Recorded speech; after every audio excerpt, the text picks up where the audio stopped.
Hey everyone, get ready for a sonic adventure as we trace the evolution of music production technology, from those old school gramophones to today's cutting edge digital soundscapes. We're going deep into the tech that makes the music we love, and I've got to say, the stuff we found is pretty mind blowing. We're basing our deep dive on this really cool article called The Evolution of Music Production Technologies from Composer Class, and you won't believe some of the stuff we learned. It's really wild how much things have changed, right? I mean, from those early experiments to what we can do now, it's crazy. Yeah, and what I found super interesting is how much some of these early inventions, like over a century ago, were already focused on perfect audio. Like they were already obsessed with getting the best sound possible. It's like that pursuit of sonic perfection has always been a driving force. Totally. Okay, so before we jump into the 20th century and all the awesome tech that came with it, we need to rewind all the way back, Yeah. way, way back to the pre-20th century when recording as we know it didn't even exist yet. Yeah, the very beginnings. It's crazy to think about, right? But even back then, some big names were already tinkering with sound transmission, like Alexander Graham Bell and Oliver Lodge. Wait, the telephone and radio wave guys. Yep, those guys. Turns out they played a pretty big role in laying the foundation for recording technology. Huh, that's interesting. Right. I mean, who knew that the quest to capture sound would involve those guys? Their work on sound transmission was like this essential building block. I guess it makes sense when you think about it. Like without their work, who knows how long it would have taken to develop recording devices? Exactly.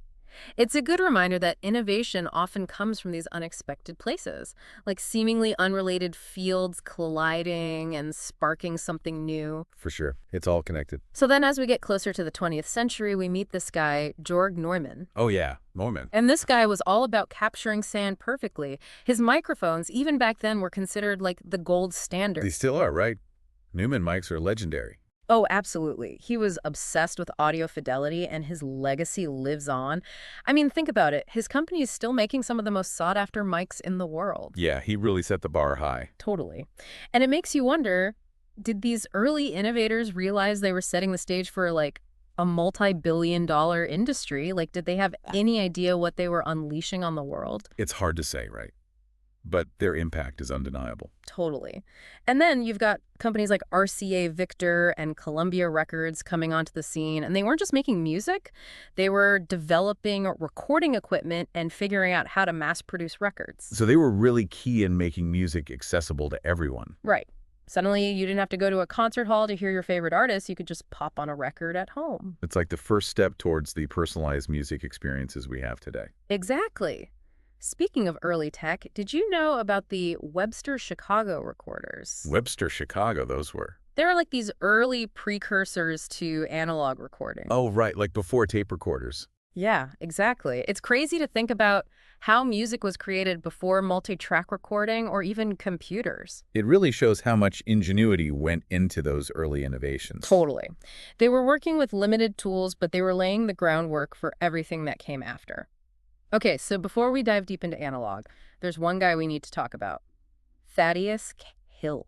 Cahill. Yeah, this guy was way ahead of his time. In the late 1800s, he invented the telharmonium. The telharmonium, what's that? It was this massive electronic instrument that used tone wheels to create sound. Wow, so this was in the 1800s. Yeah, like late 1800s. And get this thing was huge. It filled entire rooms. That's crazy. I know, right?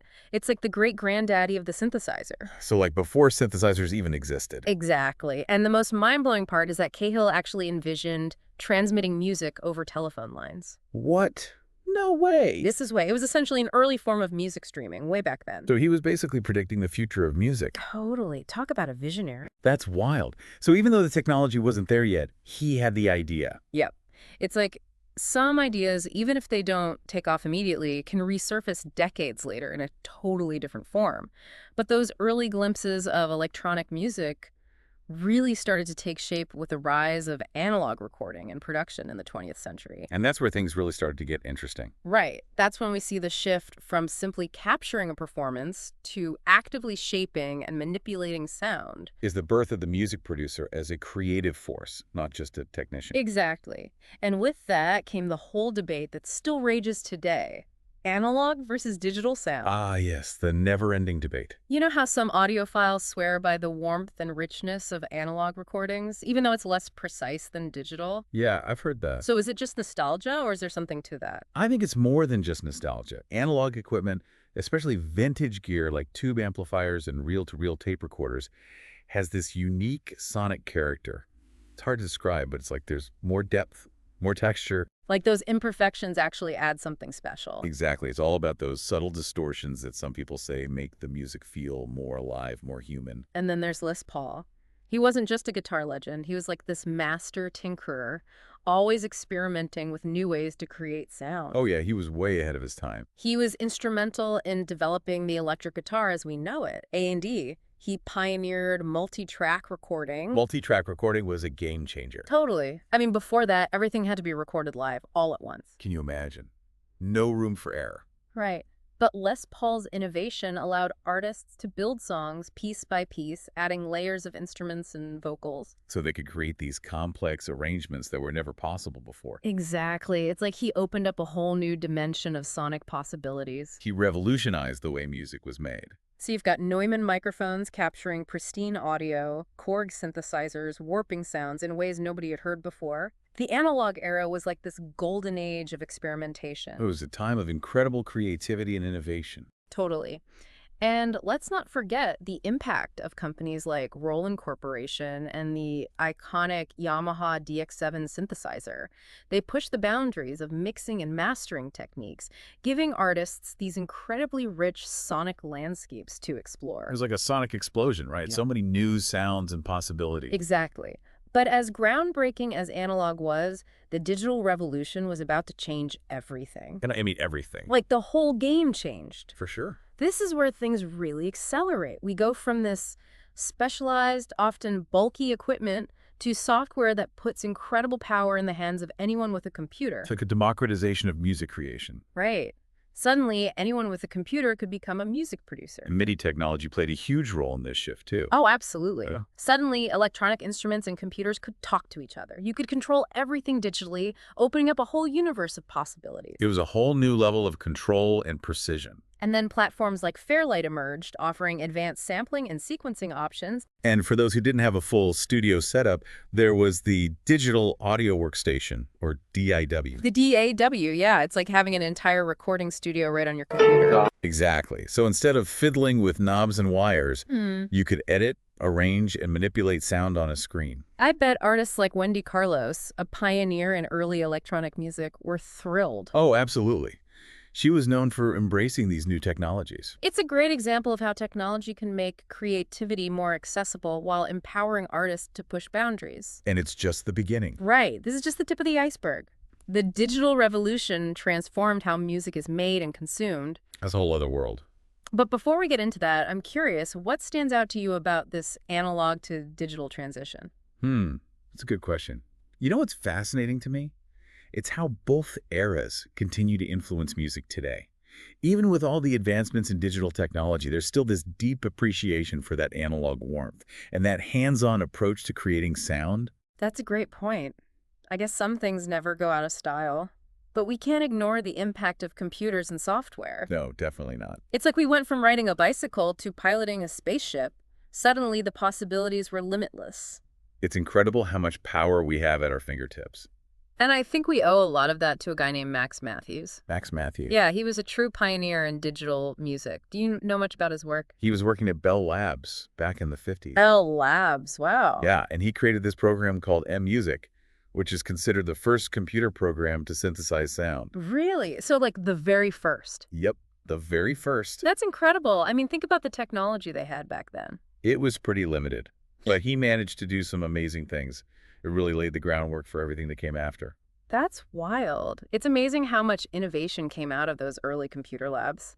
And now you've got places like MediaTek Institute specifically dedicated to training future music producers, teaching them how to use these powerful tools. Yeah, education is so important, especially as technology keeps advancing. Right, because it's one thing to have the software, but it's another thing entirely to know how to use it effectively. Exactly. You need the skills and the knowledge to really harness its potential. And speaking of software, DAWs have become like the essential tool for modern music production. It's like having an entire recording studio right on your computer. Right, and DAWs have come a long way since they first came Oh, out. for sure. Early versions were mainly for recording and editing, but now they offer so many features, it's mind-boggling. Like what kind of features? Oh, everything you can imagine. Virtual instruments, mixing tools, effects, plugins, you name it. It's crazy how much you can do with a single program these days. It really is. I'm super fascinated by software synthesizers, like the fact that you can have an entire orchestra at your fingertips, mimicking any instrument imaginable, and even creating sounds that have never been heard before. I know, it's amazing. And the level of realism in these virtual instruments is incredible. Developers have really captured the nuances of real instruments, like how they respond to different playing styles and all that. It's pretty mind-blowing. But software isn't just about replicating existing sounds, right? It's about pushing boundaries and creating something new. Absolutely. So you've got tools for time stretching, pitch shifting, granular synthesis. It's like opening up a whole new dimension of sonic possibilities. It really is. What are some of the most innovative applications you've seen using these techniques? That's a tough one.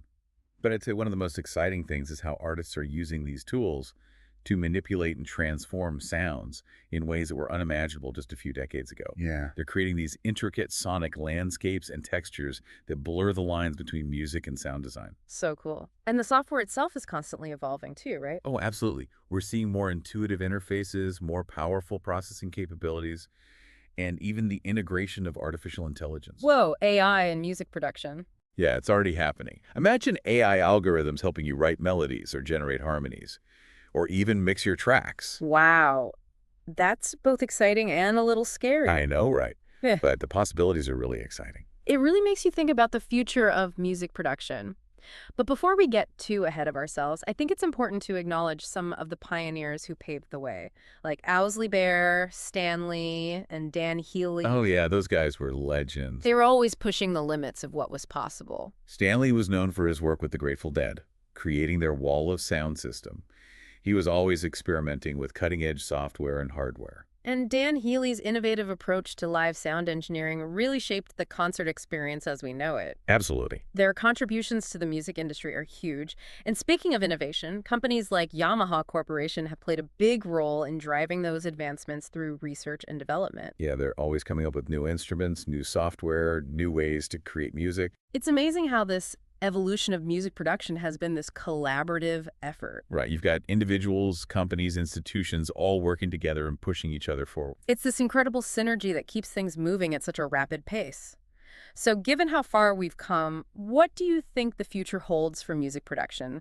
What trends are you most excited about?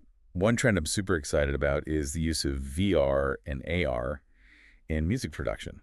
VR and AR, like virtual reality and augmented reality. Exactly. Imagine being able to create music in a 3D immersive environment. Whoa, that sounds pretty futuristic. Right, and think about collaborating with other musicians from all over the world, all in real time. That would be amazing, like having a virtual jam session. Yeah, and you could even have virtual instruments that you can interact with physically. So you could like actually play a virtual piano or something? Exactly. The possibilities are endless. It would really break free from the limitations of a traditional studio. For sure.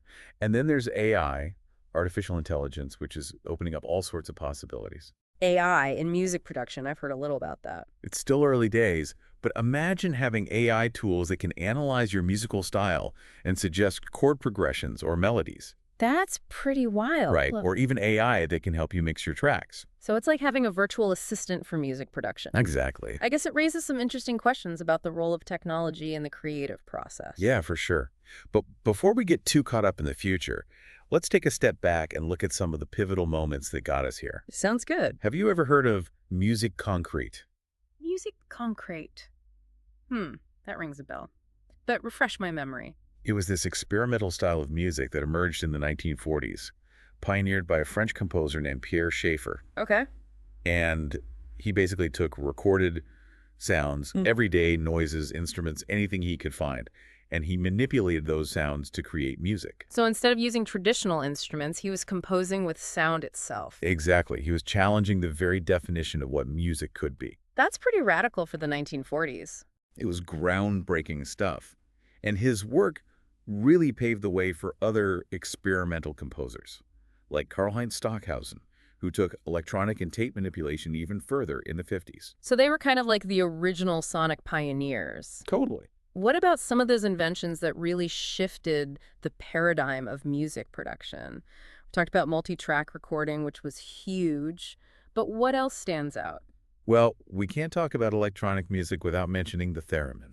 Oh yeah, the one you play without even touching it. Yeah, it was invented in the early 1920s by Leon Theremin. That thing always seems so mysterious and futuristic. It was definitely ahead of its time. And then there's the Moog synthesizer, Ah, the Moog. created by Robert Moog in the 60s. That was a game changer for sure. It's iconic. It's still widely used today, which says a lot about its impact. Absolutely. Okay, let's fast forward a bit to the digital revolution. We've talked about DAWs and MIDI, but what were some of the other key moments? Well, the introduction of DAWs in the 90s was huge. DAWs made it so much easier for people to create music at home. Yeah, it was a real game changer in terms of accessibility and affordability. And then there's sampling. Sampling was revolutionary. Taking bits of existing recordings and incorporating them into new tracks. That blurred the lines between genres. And had a huge impact on so many different styles of music. For sure. It's amazing how these technological advancements can have such a massive ripple effect, not just on music, but on culture as a whole. Yeah, it's pretty incredible. But it wasn't just about the technology, right? It was also about the artists who used it, the ones who pushed the boundaries and created something new, Absolutely. Every era has its innovators. the ones who see the potential in new tools and techniques. And use them in unexpected ways. That's what makes the future of music production so exciting. It really is. Who knows what amazing sounds we'll be listening to in the years to come. I can't wait to find out. Me too. So to everyone listening, keep your ears open, your minds curious, and never stop exploring the world of music. Who knows, maybe you'll be the one shaping the sounds of tomorrow.